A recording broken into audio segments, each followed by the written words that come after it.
நினைக்கிற மாதிரி எதுவும் நடக்கலாமான்னு சொல்லி வெலோனி எவ்வளவோ சொல்லியும் அதெல்லாம் கேட்காம அவங்க அம்மா உங்களை போட்டு அடிச்சிடுறாங்க. அன்னைக்கு நைட்டே வெலோனி அவன் கூட ஓடி போயிடுறா.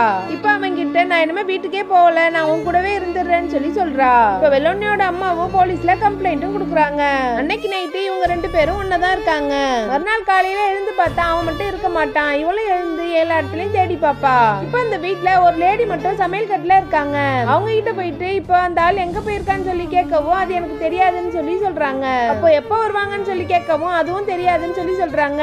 சரி நீங்க யாருன்னு சொல்லி கேட்கவும் அப்பதான் நான் அவரோட ஒய்ஃப்னு சொல்லி சொல்றாங்க.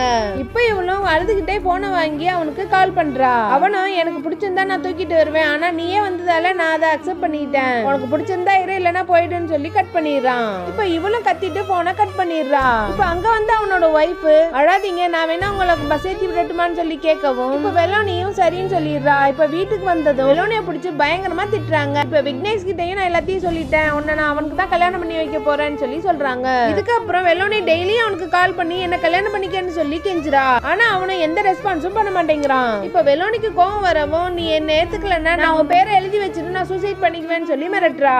இப்ப அவனும் வேற வழி இல்லாம சரி நாளைக்கு உன்னை நான் வந்து கூட்டிட்டு போறேன்னு சொல்லி சொல்றான். இப்ப வெலோனியும் இறந்த அன்னைக்கு போட்டிருந்த ட்ரெஸ்ஸை போட்டுட்டு தான் அங்க இருந்து கிளம்பி போறா. இப்ப இது எல்லாத்தையும் இந்த ரைட்டர் எல்லாத்தையும் சொல்லிட்டு இருக்க மாதிரி காமிக்கிறாங்க.